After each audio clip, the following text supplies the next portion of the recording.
So, I wanted to come on live tonight to talk about what's going on in the world. I am a spiritual teacher, but I'm also a military veteran. So, I see the world through several different lenses, and it has allowed me to hold my sovereignty when the headlines are everywhere. Different headlines, different framing, different narratives, depending on where you're looking. This fractured system of information has caused a lot of fear. I feel that fear.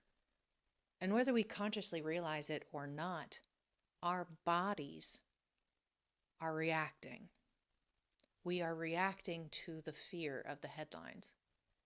Even if you're not going through and doomsday scrolling every day, or you're not glued to the news, your body feels the instability in the world and controls the way the mind organizes that information.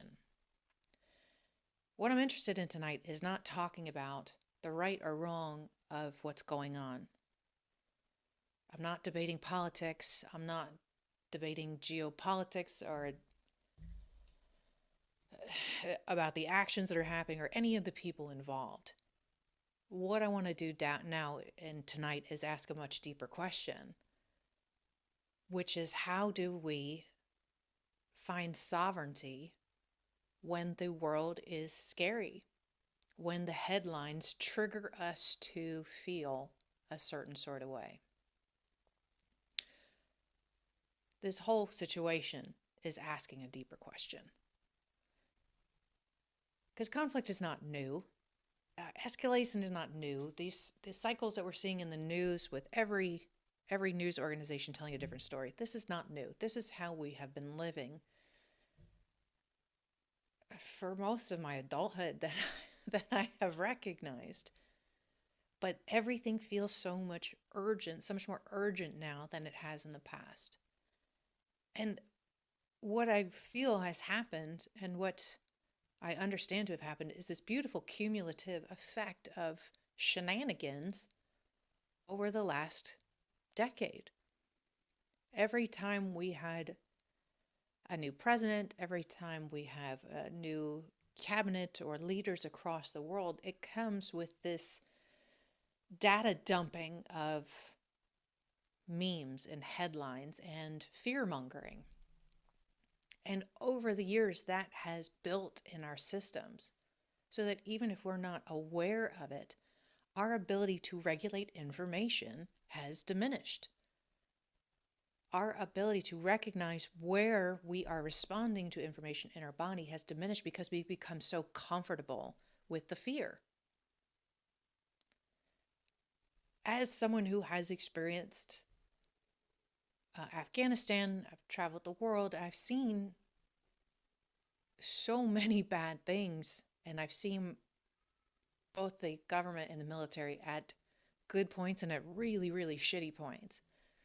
I've learned to regulate my responses to it out of straight survival. I had to learn to do this because I was never just one side or the other. I was never just a veteran. I was always a spiritual veteran. I understood the need to defend ourselves at times. And I had to come to terms with what I was being asked to do, what I was willing to do.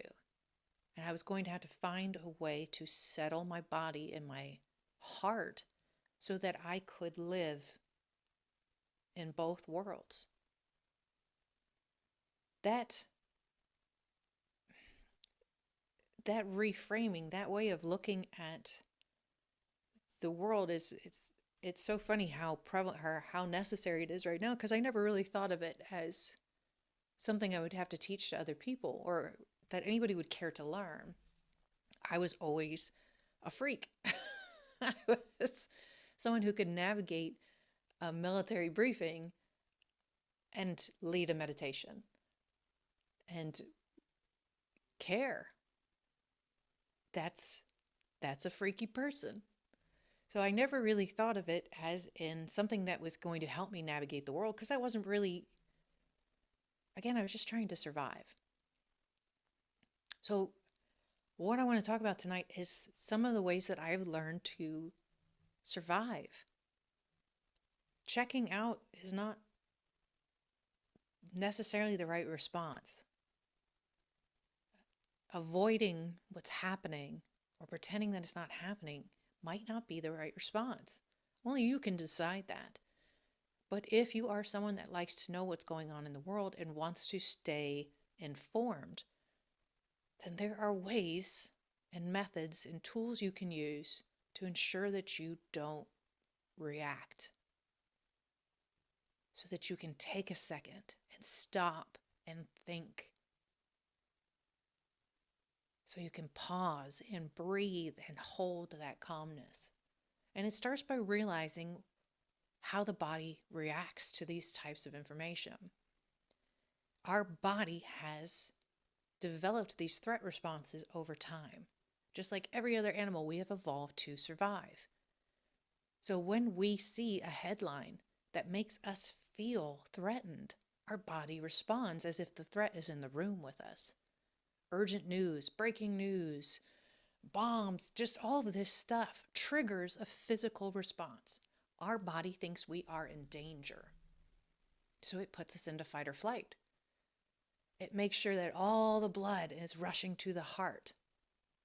Because we can't think during a threat, we have to respond. Because responding is how we survive. The brain doesn't get involved early enough to say, whoa, whoa, whoa. The threat's not here in the room. We're safe. It does not have the time to react because all the blood is gone. We're getting all of these pathways, all these cortisol shots telling us that we are about to have to fight. And the more we respond to it, the more pathways we create in this world so that every time a headline pops up, we trigger. This is something we have been trained to do. Now, from a media perspective, this is great for them. It's great for social media because it means you're going to click. It means you're going to watch. It means you're going to come back. They need you to consume. They're not worried about how our nervous systems are responding to the information they're putting out. Only we can control that. So we have to figure out how our bodies react to threats before our brains kick in. And for each of us, it's different. It's a strategy your body has developed in order to keep you alive. So once you recognize how your body responds, you can start to pay attention and build in mechanisms to counter that. For example, the outlines of the headlines right now with what's going on in with the US and Iran are very, very triggering for people.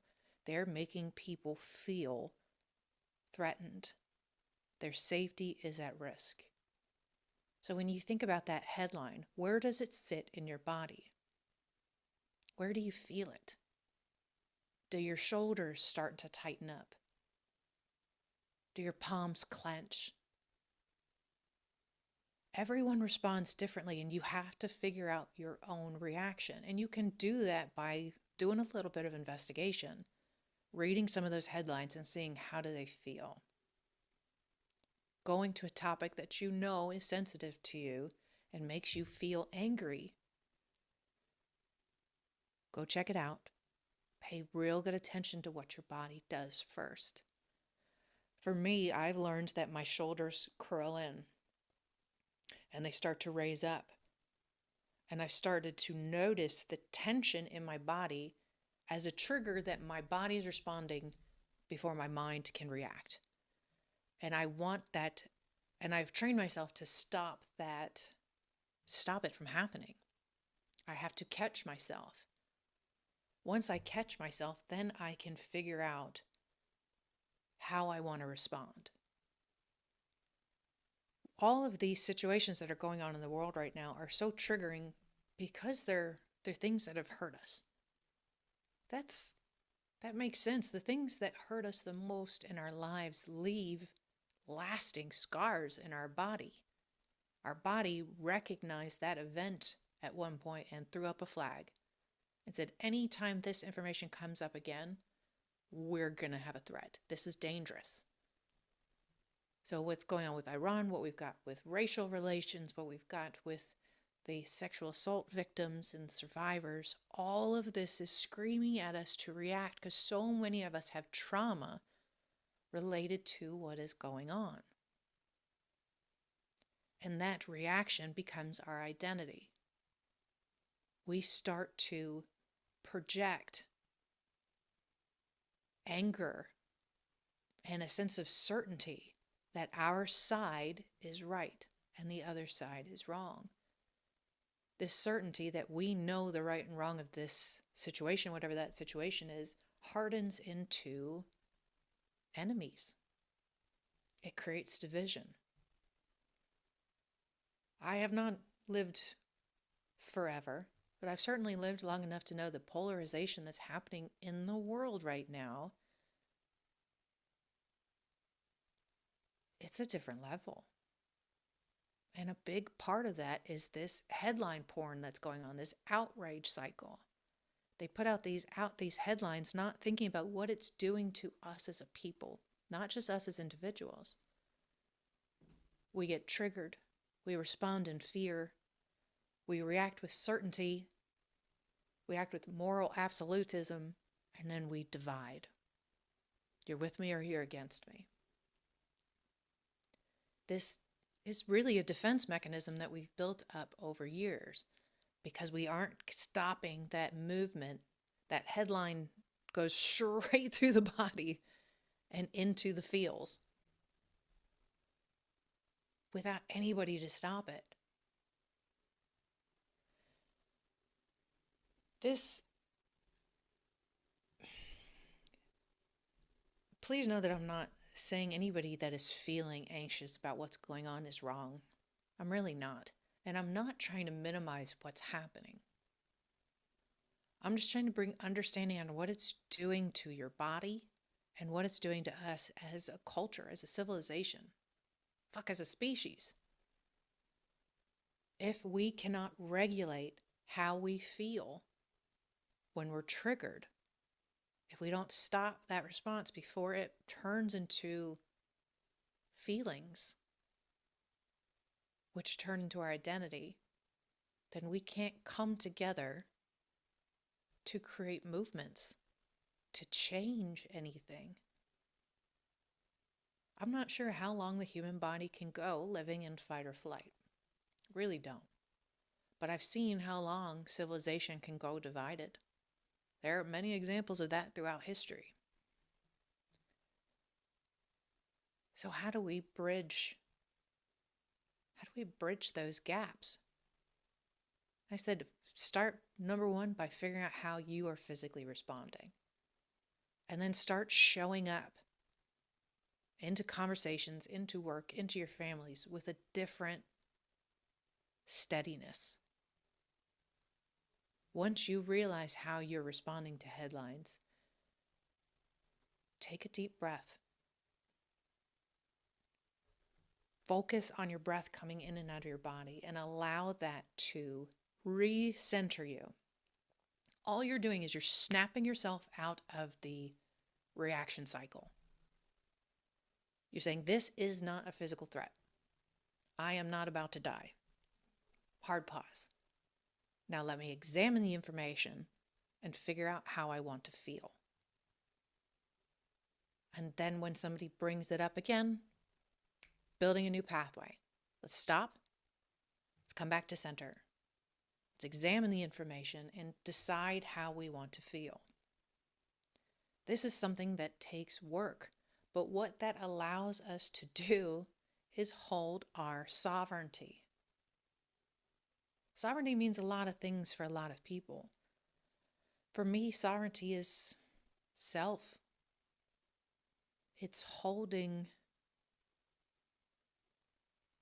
this calm, this light energy that is us. Holding joy regardless of what's going on in the world. Projecting kindness and empathy. Loving yourself. Knowing who you are. Sovereignty means a lot of things to a lot of people. For me, it's connected to myself. This is not me detaching from the world. This is not me bypassing events that are happening. I'm not trying to avoid reality or cut off my emotions. I'm trying to make sure that when I show up in the energy of self, of me, not me reacting, not me in fight or flight or fearful, but the woman that I am in moments of quiet, the woman that I want to become. So learning to regulate my responses allows me to show up as a steady presence, not passive, not apathetic, but grounded, to be able to talk to all sides of the argument, to be able to listen, and to be able to hold the truth that I do not want to react in fear. I don't want to react with hatred. I don't want to live in fear in order to know what's going on in the world. So I've got some tools that I have used that have helped me with this.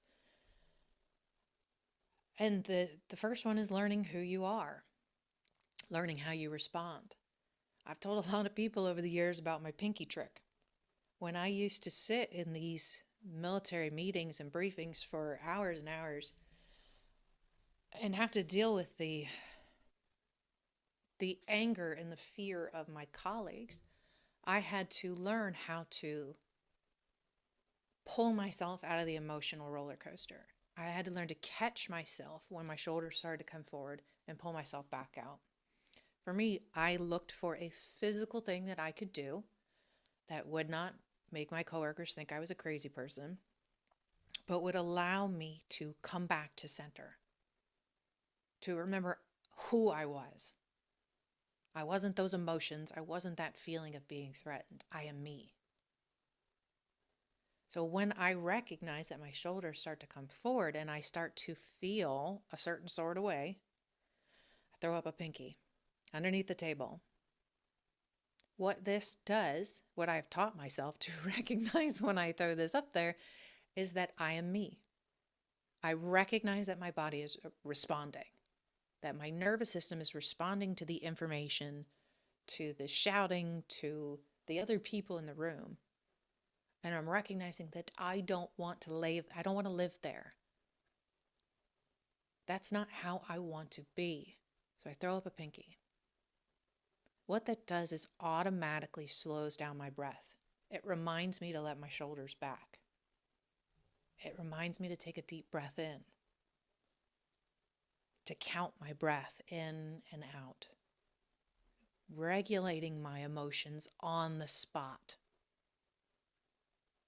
Once you reach that state of calm, it doesn't necessarily go away. The environment doesn't necessarily get better, but I am better in the environment.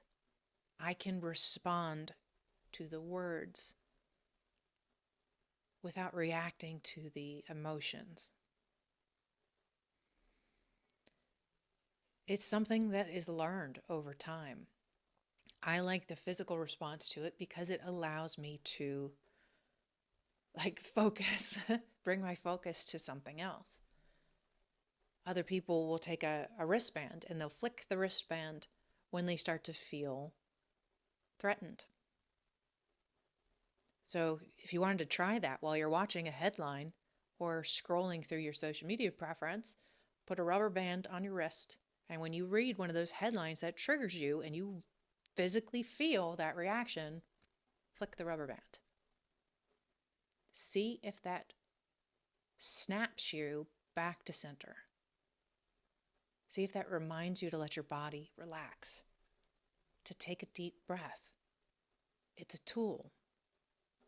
You're asking yourself, am I reacting or am I responding? That's all that it's doing. These are really powerful ways to do. These are really powerful ways to live in joy. If we wait for the world to slow down and stop being so loud in order to be happy, well, we're fucked. But we can find ways to stand in our sovereignty regardless of how loud the world is. Meditation is really powerful. A lot of people love meditation. Catching yourself when you're doomsday scrolling, and this is a term that I just recently learned. So if you are a doomsday scroller, congratulations.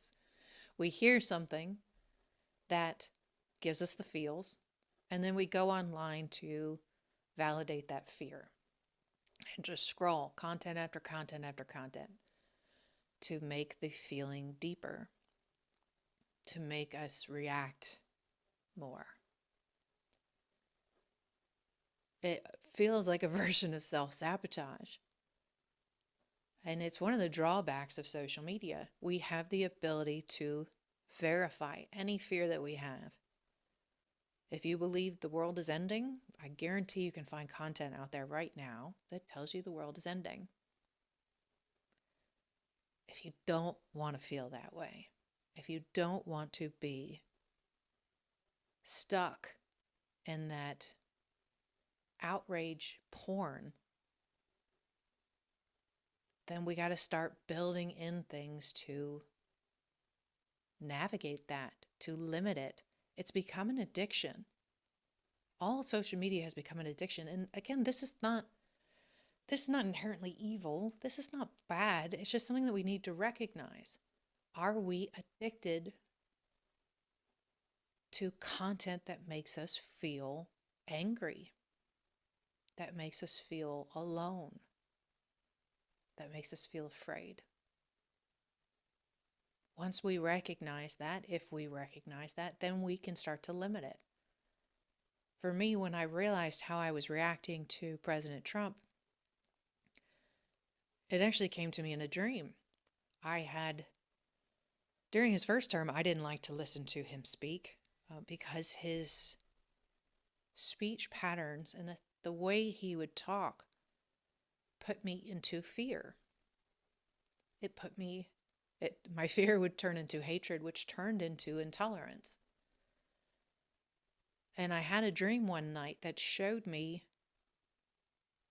this this rock rolling downhill of emotions that I'd been going through to reach a place where I was no longer myself. That I had built this fear trigger inside of my body anytime I would hear his name. And it was only in the dream that I realized how bad it had gotten. I didn't realize it intellectually. I am a spiritual person. I believe in kindness. I believe in being happy and joyful. And I believe it is my choice to be happy. I can control that. So I didn't recognize that I had built fear into my day until I had this dream. And if you're interested in the dream, it's on the podcast. You can go see the whole thing in vivid detail. It's very weird. But when I woke up and I sat and I thought on the dream and I realized how far down the rabbit hole I had gone, I was able to fight it. I was able to turn it off. That's not to say that I didn't feel the same sort of way or don't still feel the same sort of way when I hear him speak, but I don't react to it the same way. I've caught myself. I realized that was not how I wanted to live, that it was hurting my sense of self. It was like it had invaded my home. And as soon as I recognized it was there, I was able to get rid of it, or at least make sure it has to knock before it comes in. This is not me saying that I had learned to love all the things that he says or approve of all the things that he did or does. That's not at all what I'm saying. only thing I can control in this world is myself, is the way that I react. So I get to choose how I respond. And so do you. You are not helpless in this. There are many tools to hold your sovereignty in these times. And I'll tell you, the world has never needed us more. It feels so loud right now because there's just so much fear. So when I have a conversation with people about what's going on in the world, just like I'm having a conversation tonight, I don't feel fear when I'm talking to you. I don't feel hopeless. I know this is not the end. We are much, much bigger than this moment. And when I first read those headlines and when I first saw what was going on in there, I had to stop for a second because I realized I was responding. I was reacting. I felt afraid. So I took a second. I paused. I stepped outside and I started to remind myself how much bigger our lives are. That leaders have come and gone. Nations have grown and died. And then how old our world is. And then how powerful our souls are. And then how many lives we have lived. When you start peeling those layers back and seeing this event through those different lenses, it gives some perspective. It reminds us that this is a moment. What is happening in this moment is painful. There are people that are hurting. I honor that. I don't minimize that. But I do recognize that we are humans with souls. We are souls having a human experience. This is one experience. This is one moment. We will survive long past any leader that is alive today. So allowing myself to go through that exercise of kind of peeling the onion back, it settled me to the issue enough to be able to speak. Enough to be able to come forward in conversations like this, in conversations with my family, with my colleagues in the military side and my colleagues on the spiritual side, and carry my sovereign self. To speak about the event without fear. To speak about the people involved, the events, the predictions, all of it, without losing who I am. This is something that I have trained myself to do. And like I said, I did it because I had to. And the fact that this is happening now, and you are a soul on this planet right now, means that this is something that you have the opportunity to learn. This is not an accident that you're here. I don't believe in that. I believe everything happens for a reason. So this is happening. All of it. What is that giving you an opportunity to do and to learn? You can't control it. You shouldn't check out. You shouldn't shut down. So are you being given an opportunity to forge yourself, to learn a new level of sovereignty, to practice what you preach? It's a really important time for us to stand. Is with all the noise that's going on, there are very few leaders out there speaking of calm, speaking with a grounded voice, not jumping on a side. Life is not about picking sides. So, how do you want to live? It's not an easy question. It's a question I ask myself probably several times a day. How do I want to live? How do I want to feel? How do I want to show up? You get to answer that. Now, if this is something that resonates with you, if these tools, the idea of sovereignty, of calm, grounded emotional reactions to things, of learning your triggers and your body's response, these are things that I have developed over 20 years.